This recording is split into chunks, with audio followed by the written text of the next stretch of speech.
With Valentine's round the corner, we asked two gorgeous ginger models from Red Hot to share their red hot takes and opinions on love, romance, and relationships. Here's what they had to say. I think it would be good, Bladen, if you could start by introducing yourself, saying... Hi everybody, my name is Bladen. I am a ginger himbo in training. I've got some work to do still. I'm a little bit of a model, I'm an ex-performer, and I currently manage a hair salon.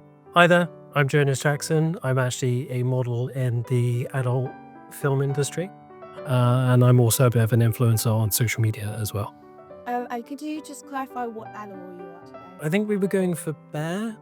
You can make up your own mind. I'm a firm believer, and this is not only in like relationshipies, but also like friendshipies. There is no one. I'm actually polyamorous, so that means I have the ability to love more than one person. I currently live in London, and my boyfriend is Greek. If I had never left Australia and moved to London, I probably would never have met him. But if I was still in Australia, I probably would have met somebody else and like fallen madly deeply in love with them. Making sure that everyone has the appropriate amount of time with yours truly. A key thing about polyamory is that we don't believe in ownership. I think the best way to navigate that personally is by not actually celebrating Valentine's Day. But the best way I find to navigate any kind of relationship is being as open and honest with each other as possible, but also we express our desires openly with each other. Are you monogamous, Bladen? Repeat the question? No. Ish. Monogamish. Is that a word? The rules are like this. Basically, so we both live in London together. And if we are in the same place at the same time, we fool around together. So whether that's we're in London together or we're traveling together, it's like a group activity. However, if one of us is in London and one of us is elsewhere, we can both have our own fun individually. No harm, no foul. However, never at our house and never pre-planned. I'm not much of a planner, except for taking prep. Always take prep. I'm also pansexual as well. For me, it's a case of hearts, not parts. I've had a boyfriend, I've had a girlfriend, and I've had an FTM partner all at the same time before, and it worked out lovely. We were together for 3 years. I think that queer people definitely have a different way of feeling love, expressing love, accepting love, delivering love than maybe people of the heterosexual community. I think that for the majority of the people in the queer community, we grew up struggling to find love or experience love or feel love because maybe a lot of our early days, people didn't love us for who we were. So then trying to figure out how to love ourselves as our first and foremost takes a lot of our adult life to do, right?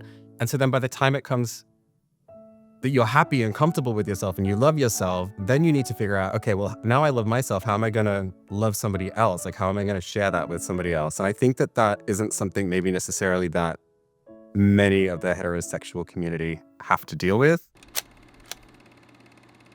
Oh, yeah. See, this one I really like. What I tend to find is that we should actually essentially date our friends. And I don't mean actually have romantic dates with our friends, but we should treat every interaction with people that are in our lives and that we entrust so much information about ourselves to as if it was actually a date. You are getting to know that person on a very intimate level. Regardless of the physical connection, you are exploring emotional connection with people that you don't have to share a bed with. In today's like life and realm, we're also busy all the time, and making time to see your friends, whether they're gays, gals, days, shays, whoever they may be, like we need to prioritize that a little bit more. That having been said, I do have quite a few friends that I have slept with in the past or do occasionally sleep with. But there's that understanding of we're always there for one another when we need each other most. My hot take is I would rather fuck a friend than jump on Grindr. And the reason for that is my friend group, I feel like that I've curated them. Like we're mates. I know them. Like they know like the good parts of me, the bad parts of me. Like we've been through things, we've experienced things. The majority of my friends I also do find attractive. So it's like you already have this little pool, this little basket, this little platter right here. So like why jump online to meet someone who may or may not turn out to be like a serial killer, a stalker, a murderer, I don't know, anybody, and invite them over when you've got this lovely little pool of goodness here? We probably all fucked each other anyway. So like we may as well just like have some fun and like still bond about it. I've never really had any crushes. Actually, I lie. There are some crushes that I've had. And they don't always make the most amount of sense. Okay, hot take on crushes. I love a crush. I think I'm a sucker for a crush. There's just something about it that just makes you feel like a little tingly and a little bit fun. Like most of my crushes are through the internet, you know, like it's not in real life. I stumbled upon some guy's page and he's really cute and he's followed me and I followed him back, and you play the game where you double tap a bunch of their pictures and then you put a story up and it's a thirst trap and they say like it or whatever. And it's this whole back and forth and you're like, ooh, my crush is responding. And it's never gonna be anything more than this. I tend to have crushes on my friends, and typically not from the moment that I first meet them, but actually as I get to know them. It tends to develop into something like, oh wow, this person's amazing. It's not going to stop me from imagining this situation from playing out, which can always be a comfort, especially in the evenings by yourself. When your partner's not around, you've got something to imagine instead. If I were going to have an aphrodisiac, I think oysters are probably not going to be the one for me. Most of the time, the consistency is like swallowing a hot, mess of snot. That slimy thing is not the one. Actually, I'll take that back. It's not hot, it's cold, it's gross. But for me, chocolate. I'm going to say chocolate is for me, I think.